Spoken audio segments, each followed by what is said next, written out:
আমি 10 বছর দিয়ে কি করবোটা কি আমি 10 বছর দিয়ে? আমি তো বলছি আমি এই কাজের জন্য নই। দেশে আমার দেশ পরিচালনা করা আমার দায়িত্ব না, আমার কাজ না। আমি জানি না এটা কিভাবে করতে হয়। আমি যেটা জানি সেটা করি। ইউনূস, ডক্টর মোহাম্মদ ইউনূস, আপনাকে আমাদের অনুষ্ঠানে স্বাগত জানাই। আপনাকে আরো জানিয়ে রেখি আমাদের সাথে আমাদের প্রযোজক আরাফাত এবং আমাদের যারা জার্মান কলাকুশলী আছেন তারা সবাই আপনাকে সালাম শুভেচ্ছা জানিয়েছেন। আমরা আপনাকে খুব ধন্যবাদ জানাই আমাদেরকে সময় দেওয়ার জন্য। আমিও সালাম জানাচ্ছি সবাইকে। অসংখ্য ধন্যবাদ সবাইকে। তোমার কলাকৌশলী এবং আরাফাত এবং তোমাকে এবং শ্রোতাদের সবাইকে সালাম দিচ্ছি। Thank you so much sir. আমি সরাসরি প্রশ্নে চলে আসি যে প্রফেসর ইউনূস, আপনি সাধারণত সাক্ষাৎকার দিতে চান না। অনেকে বলে থাকেন দেশি গণমাধ্যমে কথা বলতে আপনি স্বাচ্ছন্দ্য বোধ করেন না। এর কারণ হিসাবে কেউ কেউ বলেন আপনি প্রশ্নের মুখোমুখি হতে হয়তো পছন্দ করেন না, আবার কেউ কেউ বলেন কিছু না বলেও আপনি যে দুর্যোগের মধ্যে আছেন, বললে না জানি কি হতো। আপনার মন্তব্য একটু শুনতে চাই প্রফেসর ইউনূস। না, তুমি তো সবটা বলে ফেলেছো সমস্যাগুলো কি। কাজে এই হলো অবস্থা। অবস্থাটা হলো আমি বলছি দেশের কাউকে কিছু বলি এমন কথা তো নয়। বাইরে বিদেশেও যে সবাইকে যে সাদরে নিয়ে আসি তাও না, তাদেরকে অনেক শর্ত দিই আমার এই কথাগুলো লেখার ছাপানোর আগে আমাকে বলতে হবে, যাতে আবার এমন কোনো কথা শব্দ এমন থেকে না যে আমি আর বিপদের সম্মুখীন হব। আমি শুধু বিপদ থেকে দূরে থাকার জন্য এটা করছি, কারণ আমি চারদিকে বিপদের মধ্যে আছি। কাজেই কথা না বলা এটা একটা নিজেকে রক্ষা করার একটা সুবিধা আর কি, যে কত কম বলা যায় ততই হয়তো ঝামেলার থেকে বাঁচবো। সম্পূরক প্রশ্ন করতেই হয়, নিজেকে কতটা রক্ষা করতে পারলেন প্রফেসর ইউনূস? পারলাম না তো, এত তো খালি বাড়ছে। এখন তো বড় কঠিন অবস্থার মধ্যে পড়ে গেছি। কিছুদিন আগে হয়তো খবর পেয়েছে এই মাসের মধ্যেই যে 12 তারিখে যে ঘটনা ঘটলো, যে আমাদের অফিসের মধ্যে ঢুকে গেল লোকজন, ঢুকে বললো যে এটা আমরা এখন দখল করলাম, এখান থেকে আমরা চালাবো। এটা কি ধরনের আবদারিকতা! আমরা পুলিশের কাছে গেলাম, বললো যে আমরা এই ব্যাপারে কিছু করতে পারবো না।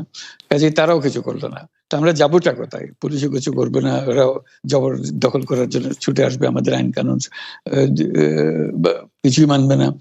আর আমাদের একটা প্যানিক সৃষ্টি করলো আমাদের পুরো অফিসের মধ্যে যত লোকজন আছে, বিশেষ করে মহিলা সহকর্মী যারা আছে, তারা খুবই ভীত সন্ত্রস্ত হয়ে গেল যে কি কারবার, কি হলো এটা। কাজে সমস্যার পরিমাণ বাড়ছে, কমছে না। সমস্যা পরিমাণ বাড়ছে, কমছে না। আমি একটু পিছনে আদালতে আপনার বিরুদ্ধে রায় ঘোষণার পরে আপনি একটা প্রতিক্রিয়া দিয়েছিলেন। সেই প্রতিক্রিয়া আপনি বলেছিলেন যে বাংলাদেশের একটি কথায় আপনি এরকম বলেছেন যে বাংলাদেশের প্রতিটি নাগরিককে অন্যায়ের বিরুদ্ধে এবং গণতন্ত্র এবং মানবাধিকারের পক্ষে এক কণ্ঠে কথা বলার আহ্বান জানায়। অনেকে এইটাকে দেখছেন হচ্ছে এরকম করে যে আপনি গণতন্ত্রের পক্ষে লড়াইয়ে সামিল হতে বলছেন।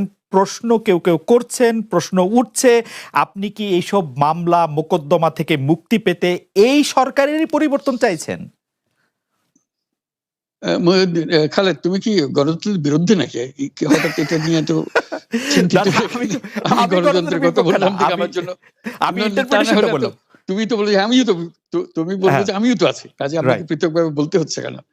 আমরা সেটাই বলতেছি। কাজে আমরা কেউ গণতন্ত্রের বিপক্ষে না, সবাইকে স্মরণ করিয়ে দেওয়া যে আমরা সবাই গণতন্ত্রের পক্ষে, মানবাধিকারের পক্ষে, আমরা ন্যায় নীতির পক্ষে, রুল অফ লর পক্ষে। এইগুলো না থাকলে জাতি হিসেবে আমরা টিকে থাকবো না তো। কাজে যখনই মনে হচ্ছে যেগুলো এখন ফরেন ওয়ার্ডস হয়ে গেছে, তাতে মনে হবে যে আমাদের সমাজ হিসেবে আমাদের দায়িত্ববোধ অনেক বেড়ে গেল। এগুলোকে প্রতিষ্ঠিত করা, সোচ্চার করা, মুখ ফুটে বলা, এটা সবাইকে বলতে হবে, মুখ ফুটে বলতে হবে। আমার বিরুদ্ধে অভিযোগ হলে আমি বলছি না বলে, আপনি বলছেন না কেন? একবার বলে এখন তোমার প্রশ্নের সম্মুখীন হয়ে গেলাম। অনেকে বলছেন না, আপনি তো শতবার শতমুখে গণতন্ত্রের কথাই বলবেন, আমাদের সবারই বলা উচিত।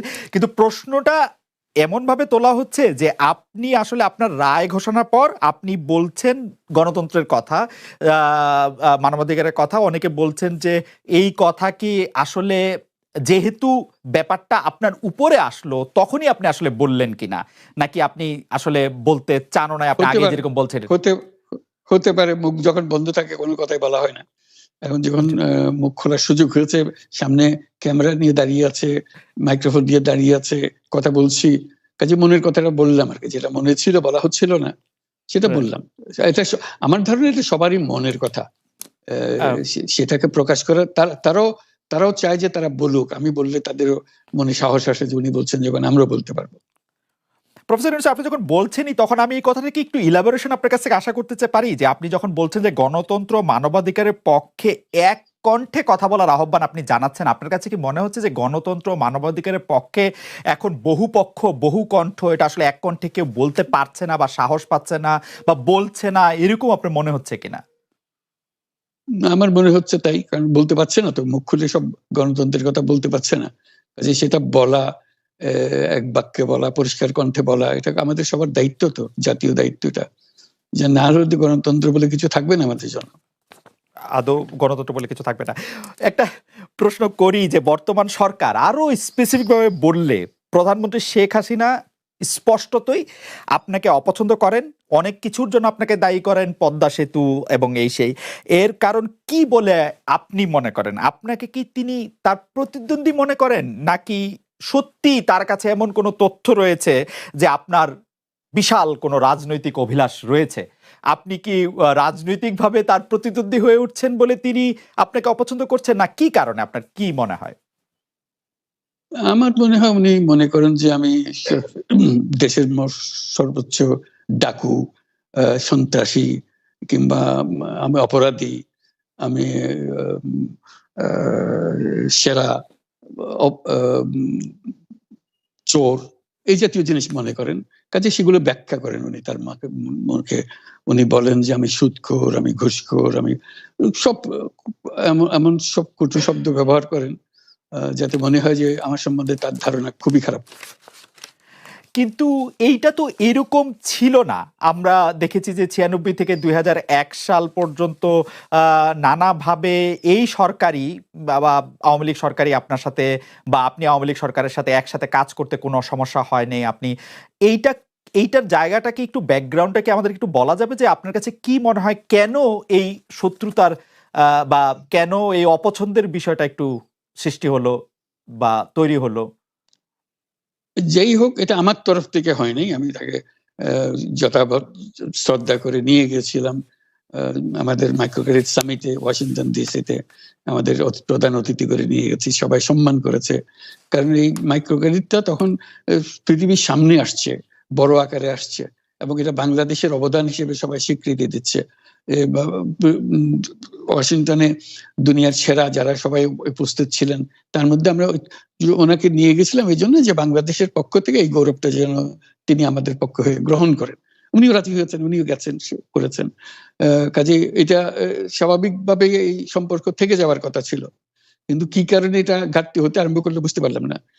কিছুদিন পর থেকেই ওনার আচরণ এবং তার শব্দ পরিবর্তন হতে আরম্ভ করলো। এমন পরিবর্তন হলো, এখন আমাকে চোট বদমাইশ ছাড়া আর কোনো বিষয় উনি মনে করেন বলে মনে হয় না আমার কাছে।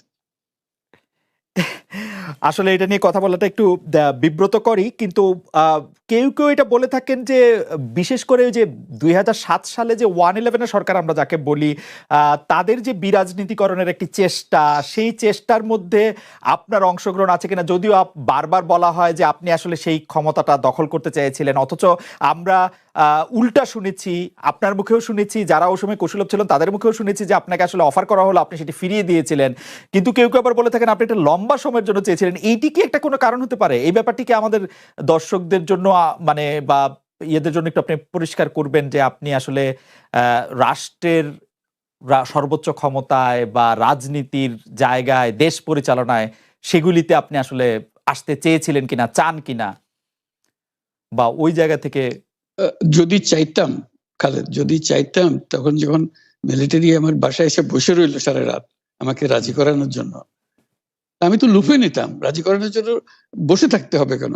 আমি যদি ক্ষমতাই চাইতাম, বলে যে আজ চলেন চলেন, কি করতে, কি কোন জামাটা পড়তে হবে দেখিয়ে দেন, এখনই যাচ্ছি।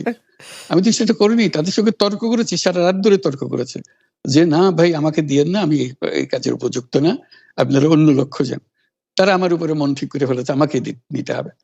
আমি বারে বারে বলতেছি তাদেরকে, তারা নিরাশ হয়ে ফিরে গেল, বললো যে সকালবেলায় আবার আসবো, সকালবেলায় আসলে তখন আপনি আমাদেরকে বলেন যে রাজি আছেন। আমি বললাম যে না, সকালবেলা আসলে একই কথা পাবেন, কারণ আমি তো এটা এমন কিছু না যে মনের মধ্যে সন্দেহ রেখে, দ্বন্দ্ব রেখে আপনাদেরকে বলছি, অত্যন্ত পরিষ্কার ভাবে আপনাদের কাছে বলছি। ঠিক আছে, তা না হলে তো আমি সঙ্গে সঙ্গেই রাজি হয়ে যেতাম।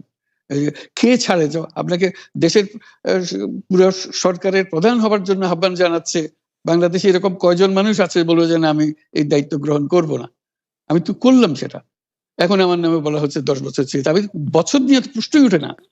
প্রশ্ন হচ্ছে আগামীকাল সকালবেলা আপনি শপথ গ্রহণ করবেন এই কথা, আমি বলবো যে না করবো না।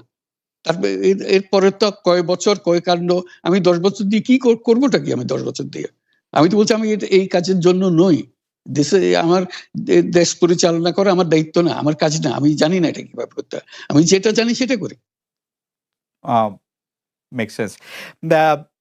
আপনার মেয়ে মনিকা ইউনুস সম্প্রতি একটি সাক্ষাৎকার দিয়েছেন সিএনএন-এ, সেখানে আমি তাকে একটু যদি অনুবাদ করি তাহলে সেরকম পড়তে পারবো, যে আমি তাকে উদ্ধৃত করছি যে কোনো এক সময় প্রধানমন্ত্রী শেখ হাসিনা ও ডক্টর ইউনুস একসঙ্গে কাজ করেছেন, আমি আশা করি সেই সময়টা আবার ফিরে আসুক, শুধু গ্রামীণ কিংবা সংশ্লিষ্ট সব প্রতিষ্ঠানগুলোর ভালোর জন্যই নয়, যদি তারা আবারও একসঙ্গে কাজ করেন তাহলে সেটা চমৎকার হবে। এই মনিকা ইউনুসের এই আশা কি আপনারও মানে একই রকম আশা কিনা, যে প্রধানমন্ত্রী শেখ হাসিনা এবং ডক্টর ইউনুস একসঙ্গে কাজ করলে আরো কিছু চমৎকার কাজ হবে, বা এটা আপনি আশা করছেন এরকম কি? এটা কি এখন আমার জন্য করা যাচ্ছে না, যে আমি নারাজ, যে করতে চাই না? তুমি ভাবখানা এমন করছো যে আমি আপত্তি করছি, আমি কাজ করতে চাই না। আমাকে যে বললাম চোর বদমাইশ করে রেখেছে, সেখানে কাজ করার তো কথাই উঠছে না। আমার নাম উঠলেই ওনার রাগ উঠে যায়, আমাকে সুদখোর না বললে ওনার মন তৃপ্ত হয় না, আমাকে চুবিয়ে না ডুবালে, পদ্মা নদীতে আমাকে চুবিয়ে না ডুবালে ওনার মনে শান্তি আসে না। ঠিক আছে, এখন আমি কি করে বলবো, ওনাকে বলতে তো হবে, ওনাকে যদি কিছু বলতে হয়। পদ্মা নদীর কথাটা যখন উঠলই, পদ্মা ব্রিজ সম্পর্কে যে কথাটা সরকারের উচ্চ মহল থেকে এটা বলা হয় যে আপনি আপনার ক্ষমতা ব্যবহার করে বা আপনার পরিচিতি ব্যবহার করে বা আপনার যে একটা সাংঘাতিক রকমের গ্রহণযোগ্যতা সারা দুনিয়াতে আছে, যেটি আসলে ওয়ার্ল্ড ব্যাংক সহ অন্য জায়গায় আছে, সেটি দিয়ে আসলে আপনি পদ্মা সেতুটা বাংলাদেশ যাতে ঋণ না পায় সেটির জন্য আপনি চেষ্টা করেছেন।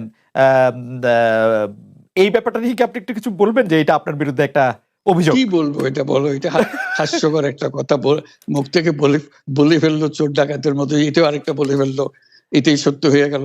আমরা যে বারে বারে বিবৃতি দিলাম তখন এটা প্রশ্নই উঠে না, আমরা বাংলাদেশের নাগরিক হিসেবে আমরা গৌরবান্বিত যে এই পদ্মা সেতুর উপরে আমরা একটা সেতু বানাতে পারবো, এটার জন্য আমরা সবাই চাই। কাজে এটা তো বিরোধিতা করার তো প্রশ্নই উঠে না, কেন বিরোধিতা করবো? দেশে যে একটা বড় রকমের ঘটনা ঘটতে যাচ্ছে সেটা তো আমরা সবাই সমর্থন করেছি, বলেই চললেন। এখন একজনে বলতে থাকলে তো আমার করার কিছু তো নাই, উনি এত শক্তিধর যে এখানে আমার কথা তো কিছুই থাকে না, ওনার সব সরকারের যাবতীয় প্রচার যন্ত্র ওনার হাতে, আমার তো আমার গলার যত তীক্ষ্ণ। আপনি তো কথা বলেন না, বললে তো নিশ্চয়ই আপনার সাথে না।